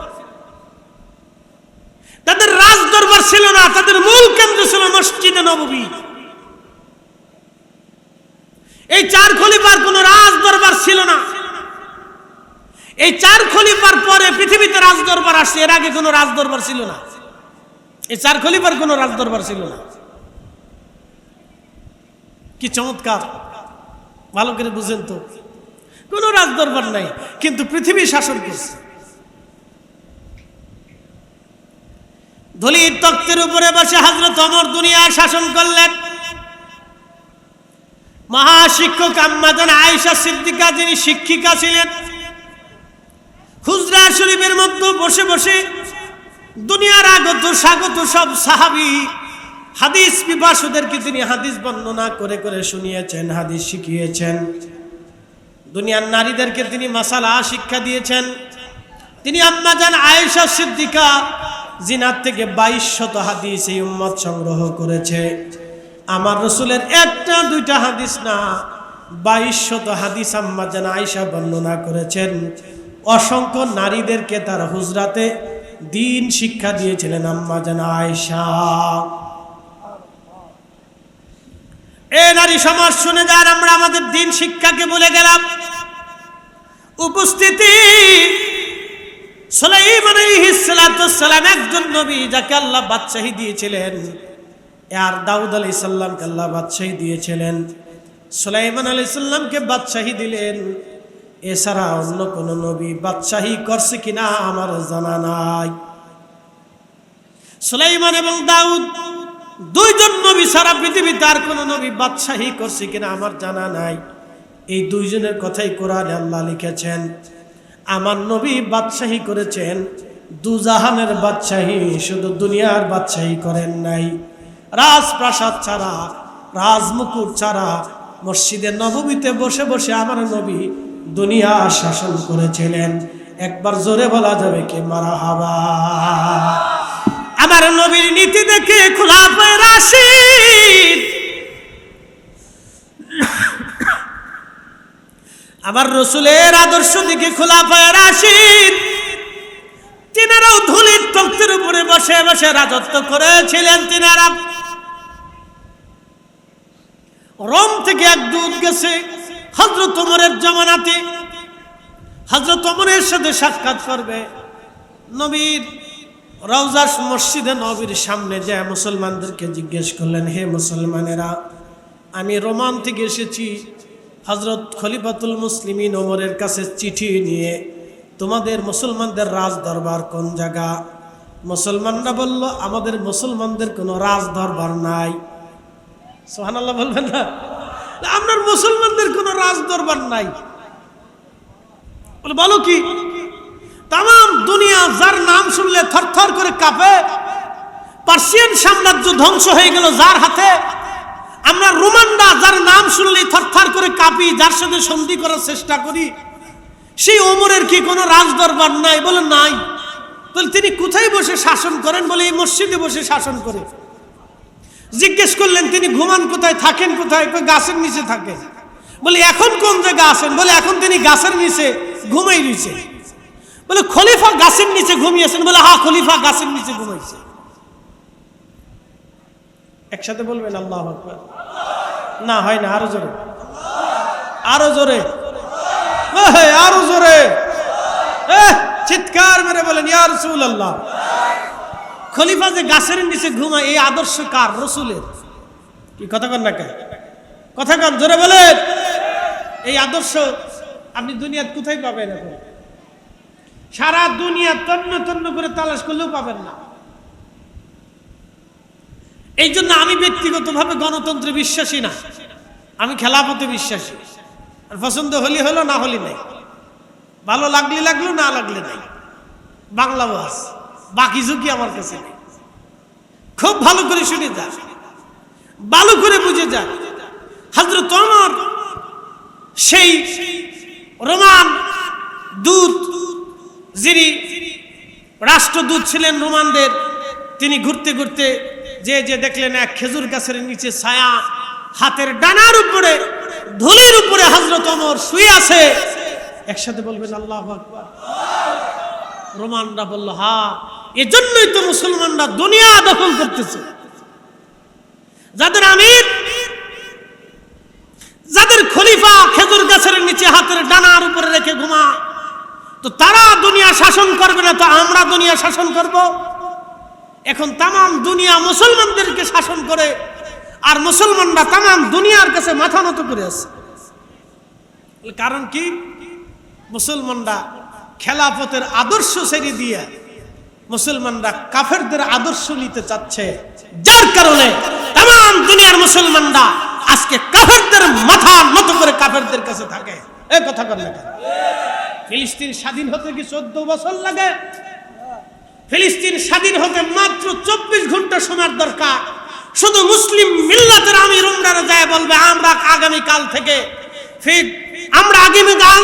থেকে যারা ফিলিস্তিনকে স্বাধীন হতে সাহায্য করবে না, আমরা তাদের সাথে ব্যবসা বাণিজ্য, তেল আদান প্রদান, বিক্রি বন্ধ করে দেব। আমরা আমাদের সাগরের রাস্তা বন্ধ করে দেব, তেল বন্ধ করে দিব। আল্লাহর কসম করে বলি, 24 ঘন্টার ভিতরে ফিলিস্তিন স্বাধীন হতে বাধ্য। কিন্তু আমিররা বলতে পারে না। বলে কেন? তারা খোলাফায়ে রাশিদিনের চরিত্রে নাই। যতই ভগর ভগর করেন আর যা কিছু করেন, ও ছাতা মুলে গেলে কেউ কিচ্ছু না। ভগর ভগর যতই করেন কাজ হবে না। মুসলিম মিল্লাতের আমির উমরা যারা আছে, কেউ খোলাফায়ে রাশিদের চরিত্রের ভিতরে নাই। যদি থাকতো তাহলে দুনিয়া আমাদের কদমের দিকে নিসবত থাকতো, তামাম পৃথিবী আমাদের কদমের দিকে নিসবত থাকতো। আমাদের দিকে তাকিয়ে তারা থরথর করে কাঁপতো এবং তারা আমাদের আদর্শ নিয়ে সুখী হইতে চাইতো। আমরা এখন সুখী হওয়ার জন্য ইউরোপ দৌড়াই। কি কথা কর না? কে ইউরোপে যাই, উন্নত বিশ্বে দৌড়াই। বাংলাদেশের মানুষ চিন্তা করে যে একবার ইউরোপে ঢুকতে পারলেই সাকসেস। কেন জানেন? ও দেশের মানুষ খাওয়ার আগে মদ খায়, খাওয়ার পরে মদ খায়, কিন্তু মিথ্যা কথা বলে না, চুরি করে না, ডাকাতি করে না, খুন করে না, রাহাজানি করে না, দর্শন করে না। আমাদের বাংলাদেশে এই পর্যন্ত দর্শনের পর ধর্ষণ, ধর্ষণের পর ধর্ষণ। আজকে খবরে দেখলাম গাজীপুরের এক মাদ্রাসার ছাত্রীকে ধরে নিয়ে 13 বছরের একটা মেয়েকে 3 দিন পর্যন্ত কুলাঙ্গাররা ধর্ষণ করেছে। এটাই আমাদের বাংলাদেশ। এইভাবে যদি চলতে থাকে তাহলে আগামী দিন আমার আপনার সন্তান অনিরাপদ হয়ে যাবে। কথা বলেন ঠিক না বেঠিক?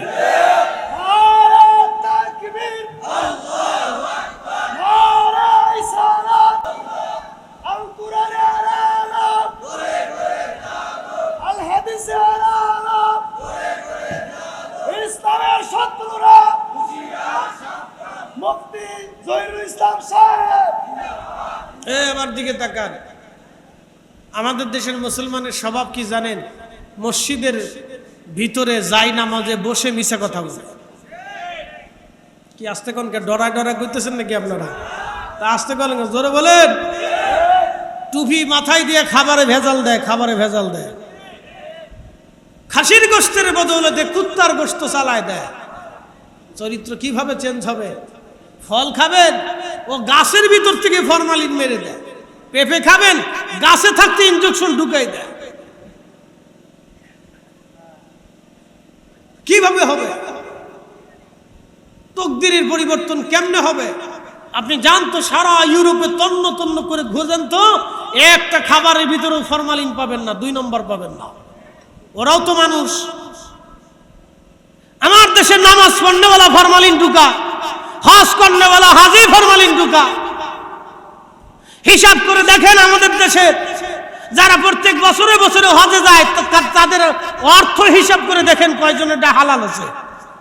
মনে কিছু নিয়েন না, হিসাব কষে দেখেন শতকরা কতজন হালাল আছে হিসাব কষে দেখেন। কাবা শরীফে গেলে যদি হাজি হওয়া যাইতো তো কাজী হয়েছিল, তাহলে আল্লাহ রাসূল বলতো না যে মার চেহারার দিকে তাকাইলে হজের নেকি হয়ে যায়। একসাথে বলবেন আল্লাহু আকবার। হজ করে যান, মার চেহারার দিকে ভালো করে তাকান, হজ হয়ে যাবে। কে সুবহানাল্লাহ কি বাড়ি যায় কবেন? একবার পাক্কা হজ দিয়ে দিলাম, পাক্কা হজ। ফরিদ সাহেবের মতো পাগড়ি মাথায় দিয়ে ঘুরলে কাজ হবে না বাপ, মানুষের মতো মানুষ হইতে হবে। এদেশে এখনো সিঙ্গারা নিয়ে যুদ্ধ হয়, বিয়ে বাড়িতে খাবার নিয়ে ঝগড়া হয়ে বিয়ে ভেঙে যায়, এদেশে এখনো আছে। চরিত্র কবে চেঞ্জ হবে মিয়া? হাজার হাজার ওয়াজ হচ্ছে, চরিত্রের কোনো চেঞ্জ নাই। এই কথা কর না কেন? হাজার হাজার ওয়াজ, নীতির কোনো পরিবর্তন নাই, যেটাই হেটাই। কারে ওয়াজ শোনাবেন বলেন তো? কাকে ওয়াজ বোঝাবেন? কারেন্ট আইলো না গেল? আরে আচ্ছা, আমরা একটু জিকির করি লা ইলাহা, জোরে লা ইলাহা, ও লা ইলাহা।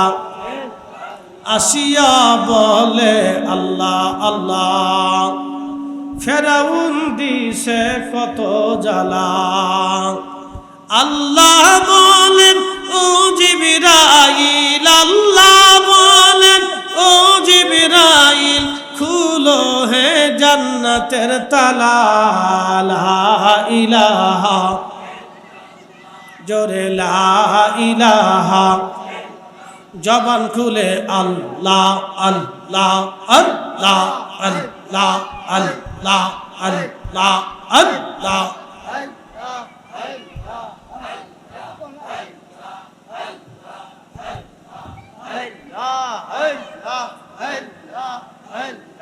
সালাতু সালাম গোয়া মর দুরুদ সালাম গোয়া মর কইও নবী মুস্তাফায়, তোমরা যদি যাও গো মদিনা। আল্লাহ আল্লাহ আল্লাহ। ওই মদিনা শরীফের মাঝে এই যে নূরের একটি রওজা সে গো, সেই রওজাতে ঘুমিয়ে আসেন, সেই রওজাতে ঘুমিয়ে আসেন দিনের নবী মুস্তাফায়, তোমরা যদি যাও গো মদিনা। আল্লাহ আল্লাহ আল্লাহ।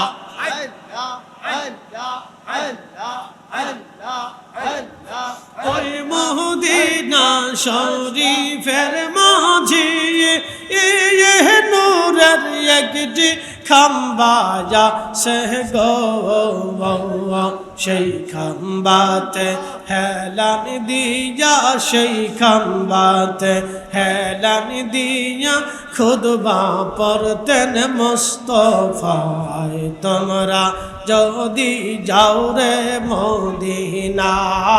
আল্লাহ আল্লাহ আল্লাহ আল্লাহ আল্লাহ আল্লাহ আল্লাহ।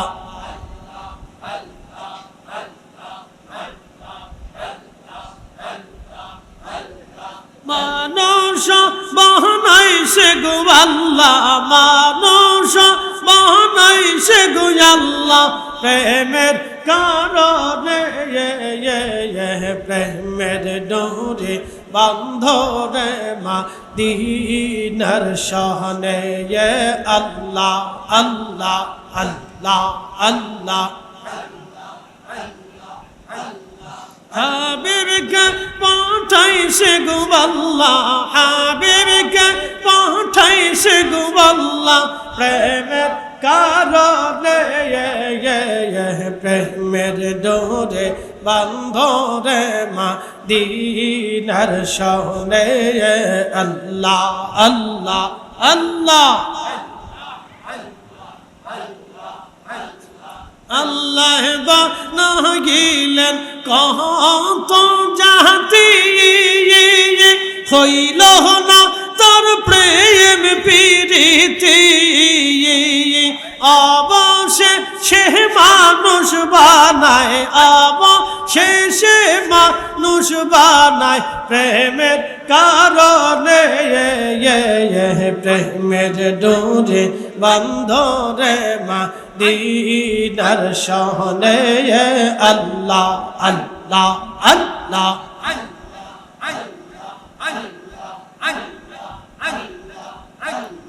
মানুষ বানাইছে গো আল্লাহ মানুষ বানাইছে গো আল্লাহ প্রেমের কারণে প্রেমের ডোরে বান্ধরে মদিনার শানে আল্লাহ আল্লাহ আল্লাহ আল্লাহ আল্লাহ আল্লাহ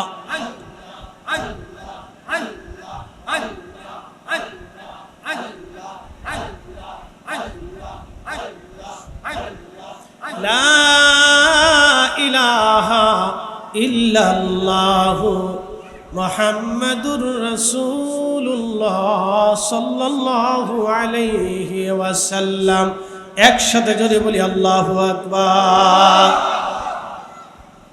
রব্বুল আলামিন মহাগ্রন্থ পবিত্র কোরআন আল্লাহ বলেন ইন্নাল্লাহা ইয়ামুরু বিল আদলি ওয়াল ইহসান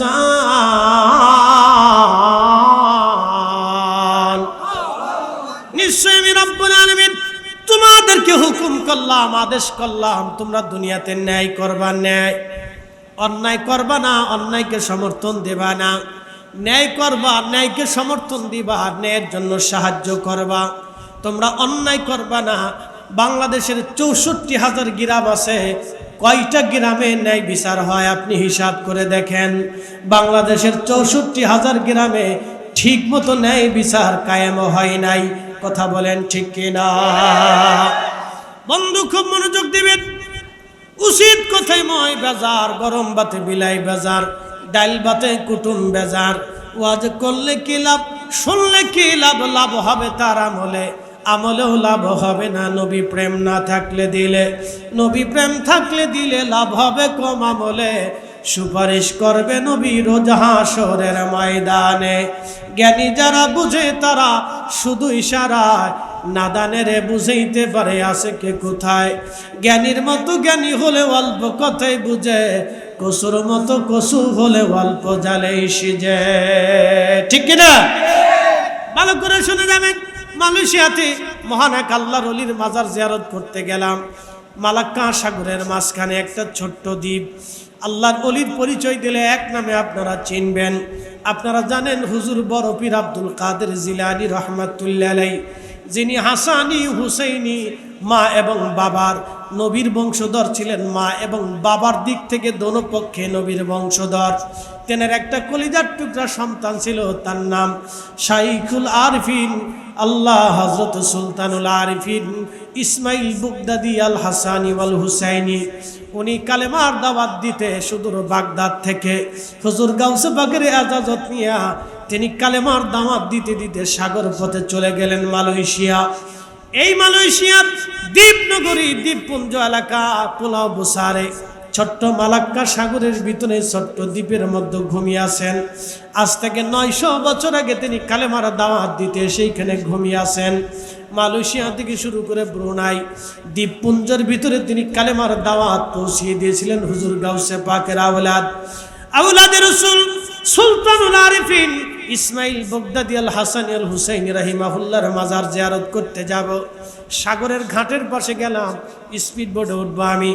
পেশাব পায়খানা করার জন্য আমি ওয়াশরুমে গেলাম।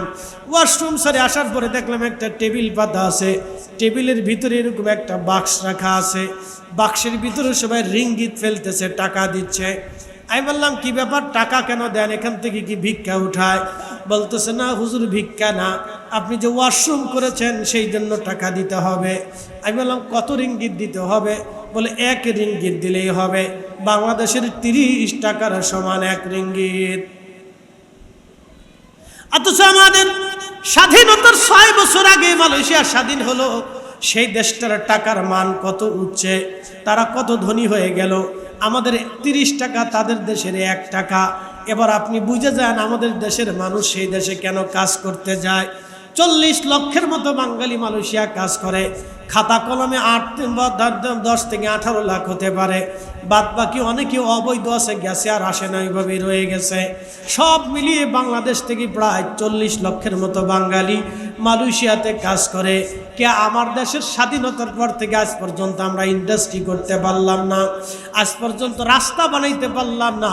আমি যত বছর আপনাদের এলাকায় ওয়াজ করতে আসি, তত বছরই ভরেই দেখলাম কুমিল্লা রোড থেকে ব্রাহ্মণবাড়িয়া বিশ্ব রোড পর্যন্ত শুধু লক্কর ঝক্কর, লক্কর ঝক্কর, লক্কর ঝক্কর।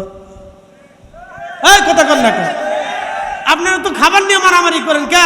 সব ব্রাহ্মণবাড়িয়ার মানুষ, কুমিল্লার মানুষ রাস্তায় নেমে দাঁড়ায় যদি বলে 24 ঘন্টার ভিতরে আমাদের ওয়াদা করতে হবে, এই রাস্তা 4 লেন করে দিতে হবে, নাহলে একবারে সব বাটাম চালান দিয়ে দিব, আল্লাহর কসম করে বলি সরকারের টনক মারবে। আর ওরা রাস্তা দেখবেন যে 6 মাসের ভিতরে বানাই দিচ্ছে, তা দেবে না। এরা খালি নিজেরা মারামারি করে, কাজের বেলায় নাই, খালি অকাজে আছে। আমার ওয়াজের জীবন আজ পর্যন্ত রাস্তায় খালি লক্কর ঝক্কর, লক্কর ঝক্কর দেখলাম, বালা দেখলাম না কোনোদিন। আপনাদের অঞ্চল থেকে ওয়াজ করে বাইক গেলে করে ঢাকা গেলে আমার গাড়ির অবস্থা কাইল হয়ে যায়, লক্কর ঝক্কর, লক্কর ঝক্কর, লক্কর। আপনারা নিজেরা গ্রামে যুদ্ধ করেন, কে এগুলি করতে পারেন না? সব ব্রাহ্মণবাড়িয়ার মানুষ রাস্তায় নেমে যান যে আপনার রাস্তা ঠিক করে দিতে হবে। কি কথা কন না, কে তা যাবে না। ব্রাহ্মণবাড়িয়া বিশ্ব রোডে কি জাম পড়লো জানেন? সেই জামে আমার অনেকগুলি মাহফিল নষ্ট হয়েছে। 72 ঘন্টা জাম, বুঝতে পারছেন তো মহিলারা কি অবস্থা। আমরা না হয় কোনাকাঞ্চিতে যেখানে সেখানে কাপড় উঁচু করে সারিয়ে দিতে পারি, পেশাব টেশাব করতে পারি, বাথরুম করতে পারি, তো মহিলারা কোথায় যাবে বলেন তো? হাজার হাজার মা বোনদের কি পরিমাণে কষ্ট হয়েছে। সেদিন এক সিলেটি মহিলা বলতেছে, আমি 19 ঘন্টা পেশাব বাথরুম কিচ্ছু করতে পারি নাই, 19টা ঘন্টা আমি জামের ভিতরে ছিলাম। আমি এক নারী, কোথায় যাব বাথরুম পেশাব কানা করতে? আপনারা খালি গ্রামে মারামারি করেন, এগুলি ছাড়েন, এগুলি ভুলে যান, এগুলি ছেড়ে দেন, এগুলি চলবে না। কষ্ট নিয়েন না, সব জায়গায় আছে, খালি ব্রাহ্মণবাড়িয়াতে। হবিগঞ্জের নবীগঞ্জে লাগলো সকাল থেকে সন্ধ্যা পর্যন্ত যুদ্ধ। আমাদের ফরিদপুর শহরে লাগলো সকাল থেকে সন্ধ্যা পর্যন্ত যুদ্ধ হলো। শেষ পর্যন্ত কি নিয়ে লাগছে? সিঙ্গারা খাওয়া নিয়ে লাগছে। আমরা ফরিদপুরে সিঙ্গারা খাওয়া নিয়ে যুদ্ধ লাগছে। লাস্টে যে কে কারে ফিডে, কে লেগে ফিডে কেউ জানে না। পরে শুনে সিঙ্গারা নিয়ে লাগছে, 5 টাকার সিঙ্গারা। কয় টাকা? 5 টাকার সিঙ্গারায় সারা শহর মিলে যুদ্ধ, যে যারে পারে হে আরে ফিডে। আর সর্বনাশ, যুদ্ধ কারে? এই মেড ইন বাংলাদেশ। এই চরিত্র যতদিন শেষ না হবে ততদিন পর্যন্ত আমাদের ভাগ্যের আকাশের সূর্য উদয় হবে না। আমাদের এরকমই পস্তাইতে হবে। শুনে যান, আমি বলতেছি, তা আমি 1 রিঙ্গিত দিলাম, কিন্তু যিনি টাকা নেবে সে নাই। বাথরুমের ওয়াশরুমের সামনে যে টাকা নেবে সে নাই। বাক্স আছে, টাকা আছে, বাক্স আছে, টাকাও আছে, কিন্তু টাকা নেওয়ালা উঠানোওয়ালা নাই। জিজ্ঞেস করলাম, বাইরে যিনি টাকা নেবে সে টাকা নিবে, সে তার লাগবে না, টাকা আপনাকে দিয়ে যেতে হবে। মানুষ ইচ্ছা করে টাকা রেখে যায়, কেউ কারো আমানত নষ্ট করে না। আমি বললাম, এটা যদি বাংলাদেশে হইতো হুজুর একবারে বাথরুম সহ উড়াই লয়ে যেত। হ্যাঁ, বাথরুমের কল খুলে, মেশিন খুলে তারপরে গাঁজা খাইতো। মসজিদের টাকা চুরি করে, মসজিদের ডান বাক্স চুরি করে, মসজিদের জুতা চুরি করে, মসজিদের ভ্যান চুরি করে যেই জাতি, সে জাতির ভাগ্যের উন্নয়ন কিভাবে হবে? কথা বললে ঠিক, এই জাতির তকদির কিভাবে উন্নয়ন হবে? বলেন, আপনি বলেন। আমার কথা যদি অযৌক্তিক হয় তো বলেন ফরিদি হুজুর আপনি যুক্তি কথা বলতেছেন না। আমি সেই দিন খেয়ে গেলাম, হাই হাই, চিন্তা করতেছো এরা আমাদের থেকে মাইন্ডেড, চিন্তা চেতনায় কত উন্নত যে 50 বছর পর্যন্ত আগায় গেছে, যে ওই চিন্তাই আমাদের মানুষের মগজে আসে না যে টাকা দেবে।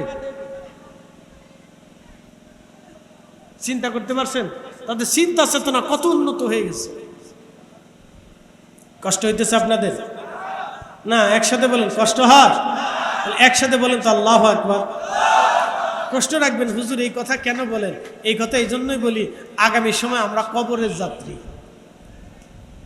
আগামী সময় আমরা কবরের যাত্রী। যেখানে বসে আছেন এই মাটির নিচে ঘর হবে, বৃষ্টি নামলেও হলে, তুফান হলেও হবে, সাইক্লোন হলেও হবে, বন্যা হলেও হবে, এই মাটির নিচে ঘর হবে। বলে বন্যার সময় কেমনে দিবে? উষা মাটিতে কবরের ভিতরে দিবে, অর্ধেক পর্যন্ত পানি আসবে, ওর ভিতরে রেখে দিয়ে সবাই চলে আসবে। কার জিম্মায় দিবে? বিসমিল্লাহি ওয়া আলা মিল্লাতি রাসূলিল্লাহ, নবীর দলের জিম্মায় দিবে। এই আস্তে কোন কে জোরে বলেন, কার জিম্মায়? রাসূলের দলের জিম্মায় কবরে নামাবে। তা আপনি দুনিয়াতে রাসূলের দলই করেন না, কি কথা কন না? দুনিয়াতে আপনি রাসূলের দলই করেন নাই, কবরে 1000 মানুষ যদি কবরের পাশে দাঁড়ায় বিসমিল্লাহি ওয়া আলা মিল্লাতি রাসূলিল্লাহ, তোমার নবীর কবরের দলের, নবীর দলের উপরে কবরে নামাইলাম, কাজ হবে না। বা হিসাব বুঝে তারপরে যায়, হিসাব বুঝে যায়। 40 বছর কোরআন নাজিল হয় নাই, তো এই 40 বছর রাসূলের কাজ কি ছিল বলেন তো? একটা মিথ্যা বলে নাই, সকলখুরি করে নাই, গীবত করে নাই, তহমত করে নাই, মানুষ ঠকাই নাই, আমানতের খেয়ানত করে নাই, অশ্লীল বাক্য বলে নাই, কাউকে আঘাত করে নাই, যুদ্ধ বন্ধ করেছেন, হিলফুল ফুজুল সংগঠন কইরা নবীজি যুদ্ধ বিগ্রহ মারামারি বন্ধ করেছেন, ক্ষুধার্তর করে খাবার দিয়েছেন, অনাহারীকে অসুস্থকে সেবা দিয়েছেন, অভুক্তকে খাবার পৌঁছে দিয়েছেন, বস্ত্রহীন যে ছিল তাকে কাপড় পৌঁছে কাপড় পরিয়েছেন, এবং এতিম যারা ছিল তাদেরকে তিনি সাহায্য করেছেন। সেই নবী 40 বছর ধরে মানুষের সেবা করেছেন, মানুষের জন্য কাজ করেছেন, আদর্শ সৃষ্টি করার জন্য তিনি আল আমিন হয়েছে। এই হাত উঁচু করে বলেন ঠিক না বেঠে? তিনি আমাদের নবী, তিনি আমাদের রাসূল, তিনি আমাদের রাসূল। এত ভালো গুণ থাকতে আপনি তার সাংবাদিক বানাই ফেলছেন। গুণ আর নাই? কোরআন শরীফে গুণ লেখা আছে না যে তারে অন্য গুণের দিকে নিয়ে যেতে হবে? কারণটা কি? কোরআন শরীফে যেই গুণ আছে আমরা সেটাই তো বলি, শেষ করতে পারবো না। কি কথা কন না? ঠিক কিনা? কোরআনে হাদিসে যা আছে আপনি তাই বলেন না, তাই তো আপনি শেষ করতে পারবেন না। আবার আজাইরে আরেক গ্রুপে খুশি করার লেগে ওই দলের সাথে রাসূলকে মিলাই দেন, কারণটা কি?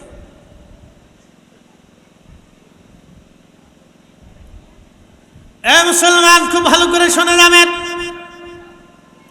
আগামী দিন আমরা কবরে চলে যাব, কবরের যাত্রী হয়ে যাব। আল্লাহ বলেন হুজুর উম্মতকে জানায় দেন, সে মৃত্যু তার পিছনে মোলাকাত করবে তার সাথে। সুম্মা তুরাদ্দুনা ইলা আলিমিল গায়বি ওয়াশ শাহাদাতি ফায়ুনাব্বিউকুম বিমা কুনতুম তা'মালুন।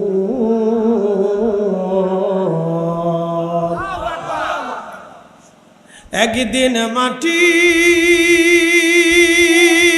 ভিতরে হবে ঘরে, মন আমার কেন বান্ধ দালান ঘর, মন আমার কেন বান্ধ দালান ঘর।